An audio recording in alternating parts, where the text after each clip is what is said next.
Hello everyone, this is Manish sir from Accelerate Academy. Today we will discuss about the chapter 9 some applications of trigonometry. आज हम student applications of trigonometry के कुछ important questions करेंगे जो exam point of view से important questions होंगे. इसे height and distance के भी नाम से जाना जाता है स्टूडेंट, है ना. Means some application of trigonometry को हम हाइट एंड डिस्टेंस के भी नाम से जानते हैं. ओके, तो आज हम क्वेश्चंस करेंगे, इस क्वेश्चन के मोस्ट इंपॉर्टेंट क्वेश्चंस करेंगे. ओके, तो जैसे बात करेंगे स्टूडेंट फर्स्ट क्वेश्चन की, तो फर्स्ट क्वेश्चन हमारे पास क्या है कि a vertical pole stands on a level of a ground. Means एक ग्राउंड पे एक वर्टिकल पोल स्टैंड है from a point on the ground 25 metre away from the foot of the pole. Means foot of the pole से जो distance है वो 25 metre दिया हुआ है. The angle of elevation of its top is found to be 60 degree. Means जो angle of elevation हो रहा है वो 60 डिग्री का हो रहा है. Then find the height of the pole. तो हाइट ऑफ द पोल हमें फाइंड आउट करना है. तो हम क्या करेंगे स्टूडेंट, पहले तो एक राइट एंगल ट्रायंगल ड्रॉ करेंगे, क्योंकि हमेशा जो एप्लीकेशंस ऑफ सम ट्रिग्नोमेट्री के जितने भी क्वेश्चन होते हैं हमेशा वो राइट एंगल ट्रायंगल पे ही परफॉर्म होते हैं. ठीक है, तो सपोज दैट हमने एक ट्रायंगल बना लिया, क्या ए बी और सी. ठीक है, अब ये क्या बोल रहा है क्वेश्चन में स्टूडेंट कि हमारे पास जो डिस्टेंस पोल और पोल से जो डिस्टेंस दिया हुआ है वो 25 मीटर दिया हुआ है. मींस ये 25 मीटर हमें बेस दिया हुआ है और एंगल ऑफ एलिवेशन जो हो रहा है स्टूडेंट, एंगल ऑफ एलिवेशन जो हो रहा है वो 60 डिग्री हो रहा है. मींस यहां से ये 60 डिग्री. ठीक है, तो हमें height of the pole find out करना है. मींस बीसी की वैल्यू हमें फाइंड आउट करना है. इसके स्टूडेंट बीसी की वैल्यू हमें फाइंड आउट करना है. ओके, तो इन ट्रायंगल एबीसी में, इन ट्रायंगल एबीसी, तो इन ट्रायंगल एबीसी में अब देखो यहां से रेशियो हम कैसे लिखेंगे, जैसे ट्रिग्नोमेट्री में हमने रेशियो पढ़ा था, है ना, कि पंडित भोला प्रसाद हर हर बोले सोना चांदी तोले. तो उसमें हम उसी के हेल्प से यहाँ पे भी हम सॉल्व करेंगे क्वेश्चंस को. ओके, तो जैसे बोल रहा है इन ट्रायंगल एबीसी और हमें बीसी की वैल्यू फाइंड आउट करना है. तो अब हम रेशियो देखेंगे कि किसका रेशियो P अपॉन बी होता था, है ना. P अपॉन बी मीन्स ये क्या है, परपेंडिकुलर है और ये बेस है, तो हमें बेस दिया हुआ है और परपेंडिकुलर फाइंड आउट करना है. That means P upon B कहां होता था स्टूडेंट, तो 10 में 10 का रेशियो क्या होता था, P upon B means perpendicular upon base. ठीक है, तो हम यहां से क्या ले लेंगे, 10 60 degree equals to P upon B. P upon B means BC upon AB, है ना. मीन्स 10 60 की जो वैल्यू होती है वो क्या होती है स्टूडेंट, तो √3. आई थिंक आप सबको ये वैल्यू याद हो गए होंगे, है ना. तो √3 और यहां से परपेंडिकुलर हमारे पास क्या है स्टूडेंट, BC और बेस क्या है अपने पास, तो AB. वैल्यू पुट करेंगे तो ये √3 हो गया इक्वल्स टू BC हमें तो फाइंड आउट ही करना है, पोल है ना, हाइट ऑफ द पोल हमें फाइंड आउट करना है और AB की वैल्यू 25 दिया हुआ है. ठीक है, अगर फर्दर हम कैलकुलेट करें तो यहां से हमारा BC इक्वल्स टू क्या आ जाएगा स्टूडेंट, तो BC equals to 25 cross multiply करेंगे तो 25 √3. ये मीटर में है तो ये क्या हो जाएगा, मीटर. ओके, तो BC की वैल्यू हमने फाइंड आउट कर दिया. मींस हाइट ऑफ द पोल हमने फाइंड आउट कर लिया. क्या आया स्टूडेंट, तो यहां लिख देंगे, so height of the pole is कितना, तो 25 √3 मीटर. Okay, got it. तो ये रहा, बिल्कुल ही बेसिक क्वेश्चन था, है ना, छोटी सी क्वेश्चन है. तो ये सब जब जिनकी ट्रिग्नोमेट्री वाले कंसेप्ट क्लियर हो गया स्टूडेंट, उनसे ये इजी वे में सॉल्व आउट हो जाएगा. तो पहले आप ट्रिग्नोमेट्री करें एंड देन इस वीडियो पे आए. ओके, तो ये हो रहा हमारा फर्स्ट क्वेश्चन नंबर सेकंड देखते हैं. क्या है कि the angle of elevation of a ladder landing against a wall is 60 degree and the foot of the ladder is 9.5 metre away from the wall. What is the height of the ladder. Means हमें height of the ladder पूछ रहा है, ladder की height पूछ रहा है, angle of elevation जो हो रहा है 60 डिग्री पे हो रहा है. ठीक है, और फुट से जो डिस्टेंस दिया वो 9.5 मीटर दिया हुआ है. ओके, दैट मींस अगर हम डायग्राम बनाना चाहें तो ये हमारे पास जो डिस्टेंस दिया है टावर से वो 9.5 मीटर दिया हुआ है और इस लैडर की हमें से हाइट पूछ रहा है. ठीक है, ABC, ये राइट एंगल ट्रायंगल है, तो हमें AC की वैल्यू फाइंड आउट करना है, AC की वैल्यू. ठीक है, तो in triangle ABC, triangle ABC में हम क्या देख रहे हैं, अब यहां से हम रेशियो देखना चाहें तो H अपॉन बी. तो H अपॉन बी कहां पे होता था, सेक में, है ना. Sec theta equals to H upon B. तो यहां से क्या हो जाएगा, ये sec theta equals to H upon B means hypo upon base. ठीक है, तो ये है क्या, सेक 60 डिग्री. तो सेक 60 डिग्री इक्वल्स टू हाइपो की वैल्यू क्या है, AC और अपॉन में AB. ठीक है, तो सेक 60 की वैल्यू क्या होता है, 2. तो 2 इक्वल्स टू AC और AB की वैल्यू 9.5 दिया हुआ है. क्रॉस मल्टीप्लाई फर्दर करेंगे तो AC इक्वल्स टू 2 इंटू 9.5. अगर इसको हम कैलकुलेट करें तो AC इक्वल्स टू क्या आ जाएगा, तो मल्टीप्लाई करो तो 5 2 10 का 0 डेसिमल लगा दिया और 9 2 18 मींस टोटल क्या आ रहा है 18 सेंटीमीटर, है ना. मीटर में है तो मीटर लिख देंगे, है ना. AC equals to 18 metre, means height of the ladder हमारे पास क्या आ रहा है 18 मीटर। लिख दो यहाँ पे हाइट ऑफ क्या है ladder, height of the ladder equals to 18 metre. Okay got it, clear है यहाँ पे, है ना। ये दो छोटी छोटी सी क्वेश्चन थे, बिल्कुल बेसिक कंसेप्ट पे था स्टूडेंट, है ना। तो नोट डाउन करिए और फिर हम आगे और अच्छी क्वेश्चंस को कराते हैं। ओके ओके स्टूडेंट, तो नेक्स्ट क्वेश्चन नंबर 3 देखते हैं क्या है कि a tree breaks due to a storm and a broken part bends so that the top of the tree touches the ground, making an angle is 30 degree with it. The distance between the foot of the tree to the point where the top touches the ground is 8 meter. Find the height of the tree. Means क्या बोल रहा है कि एक tree है ना, एक tree है, तो एक ट्री जो है वो क्या हो रहा है, ब्रोक हो जा रहा है, टूट जा रहा है ना। आंधी के दौरान वो क्या हो रहा है, टूट जा रहा है, और टूट के जो उसके टॉप है ना वो बॉटम को टच कर रहा है, और टच करते हुए 30 डिग्री की एंगल ड्रॉ कर रहा है। तो हमें original height of the tree find out करना है। ओके देखो जैसे क्या है, एक ट्री है ना। अब ये ट्री जो है ना, ये यहां से ब्रेक होकर के टूट करके और टच कर रहा है क्या ग्राउंड को, और जब ग्राउंड को टच कर रहा है तो 30 डिग्री का एंगल बना रहा है। तो हमें height of the tree find out करना है। मीन्स यहां से ये ब्रेक होकर टूट रहा है ना, और टूट के टच कर रहा है ग्राउंड को, तो ग्राउंड को टच कर रहा है, तो हमें total height of the tree find out करना है। मीन्स लेट सपोज अगर ये ए पॉइंट है, बी है, सी है, और यहाँ कहीं ये डी पॉइंट है, ठीक है, तो हमें बीडी की हाइट फाइंड आउट करनी है। ओके तो यहां से ये जो डिस्टेंस दे रहा है वो कितना दे रहा है स्टूडेंट, है ना, डिस्टेंस अपना 8 मीटर, ग्राउंड से जो डिस्टेंस है वो 8 मीटर है। तो हमें इसके लिए क्या फाइंड आउट करना होगा, तो हमें बीसी और एसी की हाइट फाइंड आउट करनी होगी। अगर बीसी और एसी हम फाइंड आउट कर लेते हैं और दोनों को ऐड कर देंगे तो total height of the tree find out हो जाएगा। ओके ठीक है, तो यहां से हम क्वेश्चंस को सॉल्व आउट करेंगे। ठीक है, तो पहले इन ट्रायंगल एबीसी में हम देखते हैं, एबीसी में, ठीक है, तो इन ट्रायंगल एबीसी। अब एबीसी में हम क्या देख रहे हैं स्टूडेंट कि एक तो हमें बेस दिया हुआ है, तो हम क्या पहले पी निकाल लेते हैं ना, परपेंडिकुलर हम फाइंड आउट कर लेते हैं। तो P अपॉन बी कहां पे होता है, P upon B tan theta में, तो लगाओ यहां से कि tan theta equals to P upon B. ठीक है, तो यहाँ टेन कितना है, 30 degree, 30 degree equals to perpendicular की वैल्यू क्या है स्टूडेंट, BC, और BC और बेस क्या है AB।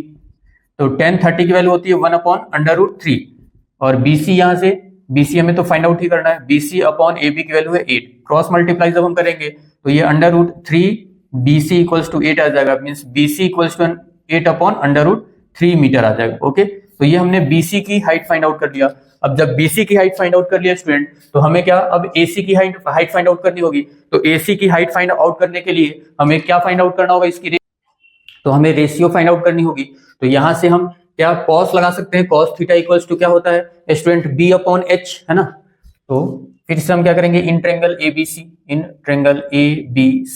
अब इन ट्रायंगल ABC में हम क्या लगा सकते हैं स्टूडेंट, कॉस 30 डिग्री। तो कॉस 30 डिग्री इक्वल्स टू क्या हो जाएगा स्टूडेंट, तो H अपॉन B, है ना, H upon B upon H, है ना। कॉस थीटा इक्वल्स टू क्या होता है, B अपॉन H, है ना। ठीक है, तो कॉस 30 की जो वैल्यू होती है वो √3 अपॉन 2 इक्वल्स टू, बेस यहां से क्या है स्टूडेंट AB, और हाइपो क्या है अपना AC। ठीक, तो यहां से ये √3 अपॉन 2 इक्वल्स टू, AB की वैल्यू हमारे पास 8 दिया हुआ है, AC हमें फाइंड आउट करना है। क्रॉस मल्टीप्लाई जब करेंगे तो ये √3 AC इक्वल्स टू 8 2 16 हो गया, means AC equals to 16 upon √3, 16 upon √3 metre. ठीक है, तो ये AC की वैल्यू हमने फाइंड आउट कर लिया। अब जब AC की वैल्यू फाइंड आउट कर लिया और BC की वैल्यू हमने ऑलरेडी फाइंड आउट किया, तो BC प्लस AC कर देंगे तो total height of the tree find out हो जाएगा स्टूडेंट। ओके, तो यहां से सॉल्व आउट कर लेंगे, क्या लिख देंगे कि height of the tree, height of tree equals to, height of the tree equals to क्या हो जाएगा स्टूडेंट, तो BC upon BC plus AC। ठीक है, अब ये BC की वैल्यू हमारे पास है 8 √3 और AC की वैल्यू हमारे पास है 16 √3। फर्दर हम एलसीएम लेना चाहें तो ये √3 होगा, और ऊपर ऐड कर देंगे तो 24 हो जाएगा। ठीक है, अब अपॉन में अंडर में है वैल्यू, तो क्या करेंगे हम इसको रेशनलाइज, तो रेशनलाइज करने के लिए √3 से न्यूमरेटर और डिनोमिनेटर में मल्टीप्लाई कर लेंगे। तो ये क्या हो जाएगा स्टूडेंट, 24 √3 और अपॉन में 3 से इसको कैंसिल आउट करेंगे 8, means height of the tree 8 √3 metre. Okay, means हमने height of the tree find out कर लिया। Okay got it. तो ये इंपॉर्टेंट क्वेश्चन था स्टूडेंट, है ना, हर एक बार ये एग्जाम में पूछे जाते हैं, इजी सा क्वेश्चन है बट इंपॉर्टेंट क्वेश्चन है, ठीक है। तो इसको बार बार करके लिख करके आप प्रैक्टिस करोगे स्टूडेंट, तो नोट डाउन करिए, फिर आगे की तरफ हम बढ़ते हैं। Okay okay student, next question, question 4 देखते हैं क्या, कि a kite is flying at the height of 60 metre above the ground. Means एक काइट है, एक पतंग है जो ग्राउंड से 60 मीटर ऊपर उड़ रहा है, ठीक है। The string is attached to the kite is temporarily tied to a point on the ground. Means string को ग्राउंड के पॉइंट से टाइटली क्या किया गया है, बांधा गया है, ठीक है, टच किया गया है। तो the inclination of the string with the ground is 60 degree. Means angle जो है वो इंक्लाइंड जो हो रहा है वो 60 डिग्री पे हो रहा है। तो find the length of the string, means string की लेंथ बताना है, धागे की हमें लेंथ बताना है। ओके तो वीडियो को पहले तो student like share and subscribe करेंगे, है ना, अपने सारे दोस्तों के साथ शेयर करेंगे और फिर हम आगे की क्वेश्चंस को डिस्कस करते हैं। ओके ठीक है, चलिए तो पहले तो डायग्राम हम ड्रॉ करते हैं। मींस एक काइट है, एक पतंग है जो 60 metre above the ground level से 60 मीटर ऊपर की तरफ उड़ रहा है, ठीक है, और ग्राउंड से उसकी स्ट्रिंग को टच किया गया है, ठीक है। तो यहाँ कहीं मान लो कि पतंग उड़ रहा है, तो ये जो एंगल ऑफ जो इंक्लाइंड हो रहा है वो 60 डिग्री पे हो रहा है, 60 डिग्री पे हो रहा है। तो हमें स्ट्रिंग की हाइट फाइंड आउट करना है। पतंग ऐसे उड़ता है तो इसकी धागे की हमें लेंथ फाइंड आउट करना है। तो सपोज दैट ये ए हो गया पॉइंट, ये बी हो गया और ये सी हो गया, बी पे 90 डिग्री की एंगल परफॉर्म हो रही है, ठीक है। तो हमें एच की हाइपो की वैल्यू फाइंड आउट करना है। तो अब हम देखेंगे क्या है स्टूडेंट, ये परपेंडिकुलर है और ये क्या है, हाइपो है। तो P अपॉन एच कहां पे होता है, तो P upon h sine theta में होता है, तो साइन 60 डिग्री लेके चलेंगे हम, है ना। तो in triangle ABC, in triangle ABC में, है ना, साइन थीटा इक्वल्स टू क्या होता है, P upon H means sine 60 degree. Sine 60 degree equals to perpendicular क्या है अपने पास BC और हाइपो क्या है स्टूडेंट AC। तो साइन 60 की वैल्यू √3 अपॉन 2 इक्वल्स टू, ये सारे वैल्यू आपको याद होनी चाहिए, है ना। तो ये BC की वैल्यू अपने पास क्या है 60 और AC तो हमें फाइंड आउट ही करना है। क्रॉस मल्टीप्लाई करेंगे तो ये हो जाएगा √3 AC equals to 60 to the 120, ठीक है। Means AC equals to 120 upon √3।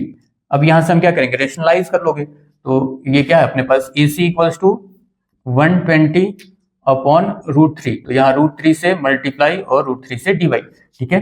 तो जब इसको हम सॉल्व आउट करेंगे तो ये 120 √3 और अपॉन में 3 से इसको काट दो तो 40 मींस AC इक्वल्स टू क्या आ जाएगा स्टूडेंट 40 √3। अगर यहाँ पे √3 की वैल्यू क्वेश्चन में दिया होता तो हम √3 की वैल्यू पुट करके एग्जैक्ट आंसर को फाइंड आउट करते, बट क्वेश्चन में √3 की वैल्यू नहीं दिया है तो अपना AC की वैल्यू यही हो गया, है ना। तो लेंथ ऑफ स्ट्रिंग क्या हो जाएगा, लेंथ ऑफ स्ट्रिंग मींस धागे की जो लेंथ है वो क्या हो जाएगा स्टूडेंट 40 √3 मीटर में ही है, ठीक है। तो ये रहा 4th क्वेश्चन, है ना। सारे क्वेश्चंस इंपॉर्टेंट है स्टूडेंट, है ना। तो वीडियो को लाइक शेयर एंड सब्सक्राइब करते रहें और ऐसे ही अच्छे क्वेश्चंस को मैं कराऊंगा जो एग्जाम पॉइंट ऑफ व्यू से बहुत ही इंपॉर्टेंट क्वेश्चंस है। ओके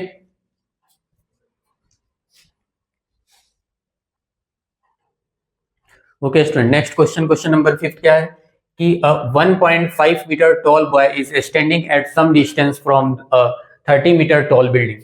मींस एक बॉयज है जिसकी हाइट है 1.5 मीटर, वो 30 मीटर बिल्डिंग से कुछ दूरी पे खड़ा है, ठीक है। The angle of elevation from his eyes to the top of the building is increase from 30 degree to 60 degree as he walk towards the building. Means जब वो बिल्डिंग की तरफ बढ़ रहा है तो उसकी जो एंगल ऑफ एलिवेशन हो रहा है वो 30 डिग्री से इंक्रीज होकर के 60 डिग्री हो जा रहा है। तो find the distance he walked toward the building. तो वो बिल्डिंग की तरफ कितना डिस्टेंस आगे की तरफ बढ़ा वो हमें डिस्टेंस फाइंड आउट करना है, ठीक है स्टूडेंट। तो जब भी ऐसा क्वेश्चन दे तो हमेशा जो बड़ी वाली एंगल होती है ना वो नियर अबाउट द पोल होता है, means near about the building होता है, ठीक है। तो हम पहले डायग्राम ड्रॉ करेंगे कि एक 30 मीटर क्या है ऊंची एक बिल्डिंग है जिसके सामने क्या है 1.5 मीटर का एक बॉयज खड़ा हुआ है ना, 1.5 मीटर का एक लड़का खड़ा हुआ है और ये क्या कर रहा है भाई, तो बिल्डिंग जब यहाँ पे खड़ा है तो बिल्डिंग पे जो एंगल ऑफ एलिवेशन हो रहा है वो स्टूडेंट वो कितने डिग्री का हो रहा है, तो 30 डिग्री का हो रहा है। जैसे ही वो आगे इंक्रीज हो रहा है, आगे की तरफ बढ़ रहा है, तो ये एंगल ऑफ एलिवेशन जो है बिल्डिंग की तरफ वो कितना हो रहा है, तो 60 डिग्री हो जा रहा है। क्या हो रहा है स्टूडेंट, 60 डिग्री हो रहा है, ठीक है। मीन्स जब भी ऐसी बात हो तो जितने हम बिल्डिंग के नियर अबाउट जाएंगे उतनी ही एंगल की हाइट जो होती है, एंगल की जो डिग्री होती है वो इंक्रीज होते जाती है, ठीक है। यहाँ 30 था, ये 60 डिग्री हो गया, तो हमें इसकी वैल्यू फाइंड आउट करनी है। लेट्स सपोज दैट कि ए पॉइंट हो गया, ये बी हो गया, ये सी और ये डी, है ना। इसको ई कंसीडर कर लो और ये एफ कंसीडर कर लो, ठीक है। तो हमें ए बी की वैल्यू फाइंड आउट करना है कि वो बिल्डिंग की तरफ कितना डिस्टेंस कवर किया, ठीक है। तो पहले हम इस वाले ट्रायंगल में यूज कर देते हैं, है ना। इन ट्रायंगल कौन सा स्टूडेंट, तो बी सी डी में, ठीक है। In triangle B C D. अब बी सी डी में देखो हमें बेस ये फाइंड आउट करना है और हमारे पास परपेंडिकुलर दिया है, तो P अपॉन बी कहां होता था स्टूडेंट, तो P upon B tan theta में होता था, तो टेन थीटा लेके चलेंगे, तो टेन थीटा इक्वल्स टू क्या होता है स्टूडेंट, P अपॉन बी, ठीक है। तो ये टेन कितना डिग्री की वैल्यू है, टेन 60 डिग्री, तो टेन 60 डिग्री अपॉन, है ना, बेस हमारा क्या है स्टूडेंट, BC, बेस हमारा क्या है, BC है, ठीक है। और परपेंडिकुलर हमारे पास क्या है स्टूडेंट, तो DC है। परपेंडिकुलर की वैल्यू हमारे पास क्या दिया है स्टूडेंट, तो DC दिया है, ठीक है।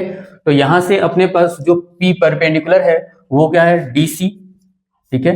और यहां से बेस जो हमारा है वो BC, ठीक है। अब बट यहां से ये जो है ना वैल्यू, ये CD की वैल्यू पहले हमें फाइंड आउट करना होगा। तो CD अगर हम यहाँ पे फाइंड आउट करें, है ना, लेट सपोज अगर हमें CD यहां से फाइंड आउट करें तो CD इक्वल्स टू क्या हो जाएगा, ये पूरी बिल्डिंग क्या है अपना DF, तो DF माइनस हम क्या कर लेंगे भाई CF, तो इसकी वैल्यू टोटल कितनी है 30 मीटर। 30 मीटर में से अगर हम 1.5 माइनस कर लेते हैं तो क्या हो जाएगा 28.5 हो जाएगा, क्या 28.5 मीटर। तो ये हमारे पास ये टोटल बिल्डिंग की हाइट थी, ये जो थी ये टोटल बिल्डिंग की हाइट थी। अब हमने ये 28.5 जो निकाला, ये यहाँ पे 28.5 इसकी वैल्यू है ना, ठीक है। तो देखो यहां से 1060 की वैल्यू √3 इक्वल्स टू DC की वैल्यू हमने निकाला क्या 28.5 अपॉन BC, तो क्रॉस मल्टीप्लाई जब करेंगे तो यहां से डायरेक्ट लिख दो BC इक्वल्स टू क्या हो जाएगा स्टूडेंट, ये आगे इधर डिवाइड मींस 28.5 अपॉन √3, तो ये आ गया हमारे पास BC की वैल्यू। अब जब BC की वैल्यू आ गया तो हमें क्या निकालना पड़ेगा, हमें निकालना है AB की वैल्यू।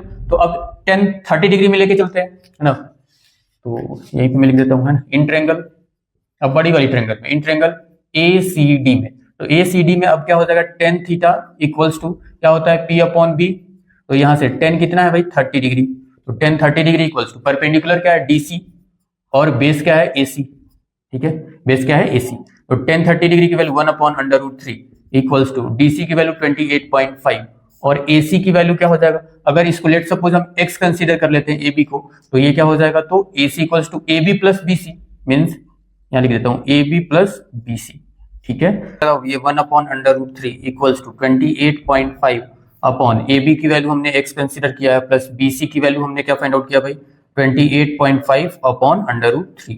जब इसको कैलकुलेट करेंगे तो ये 1 अपॉन √3 इक्वल्स टू ये 28.5 अपॉन ये क्या हो जाएगा LCM √3 हो जाएगा, तो ये √3x और प्लस का 28.5, ओके। चलो कहाँ सॉल्व कर दूं, यहाँ पे देखो, तो यहां से जब हम कैलकुलेट करेंगे तो ये √3 ऊपर जाके मल्टीप्लाई, तो ये हो जाएगा अपना 1 अपॉन √3 इक्वल्स टू 28.5 और ये √3 ऊपर जाके मल्टीप्लाई तो √3 अपॉन √3x प्लस 28.5। जब इसको हम कैलकुलेट करना चाहें क्रॉस मल्टीप्लीकेशन तो ये √3x प्लस 28.5 इक्वल्स टू ये 3 से इधर √3 से मल्टीप्लाई होगा, तो ये मैं रफ कर दे रहा हूँ स्टूडेंट, है ना। तो यहाँ से हम √3 से मल्टीप्लाई करेंगे तो ये 28.5 और √3 इंटू √3 ये 3 हो गया, ठीक है। जब इसको फर्दर हम मल्टीप्लाई करें तो ये √3x इक्वल्स टू मल्टीप्लाई करो 28.5 इंटू 3, तो 3 5 the 15 carry over 1, 25 carry over 2 और 3 2 6 8 मीन्स 80.85.5, ठीक है। और ये इधर जाकर माइनस हो जाएगा मीन्स 28.5 माइनस, तो यहाँ से x इक्वल्स टू डायरेक्ट लिख दूं मैं, है ना, माइनस कर लो यहाँ से 28.5 को, तो 0 हो गया और डेसिमल और ये 7 और यहाँ पे अपना 5 मतलब 57, तो ये 57 और अपॉन में √3 रेशनलाइज कर लेंगे यहाँ से, तो √3 अपॉन √3, तो यहाँ से स्टूडेंट वैल्यू हमारे पास क्या आ जाएगा x इक्वल्स टू 57 √3 अपॉन 3, क्या ये 3 से कैंसिल आउट हो सकता है, 3 2 6 और 3 1 3 और 3 9 27 means x equals to 19 √3 metre, ठीक है, मीटर में ही है ना, हाँ ठीक है। तो ये रहा स्टूडेंट टॉप 5 क्वेश्चंस, है ना, ये रहा टॉप 5 क्वेश्चन स्टूडेंट जो एग्जाम पॉइंट ऑफ व्यू से इंपॉर्टेंट क्वेश्चन है। तो आप लोग इस क्वेश्चन को, है ना, बार बार रिपीट करोगे, है ना, रिपीट करोगे और इसको सॉल्व करोगे, है ना, और कुछ डाउट आता है तो कमेंट सेक्शंस में उसको पूछोगे स्टूडेंट, ठीक है। तो इसी टाइप के क्वेश्चंस एग्जाम में कहीं ना कहीं आपको देखने के लिए मिलेंगे। तो इसलिए इस टाइप के क्वेश्चंस को आप बार बार प्रैक्टिस करो, और फिर बाकी बात मिलते हैं नेक्स्ट वीडियो में नेक्स्ट चैप्टर के साथ। ओके, तो वीडियो को लाइक शेयर एंड सब्सक्राइब करेंगे, और thanks for watching this video. Okay.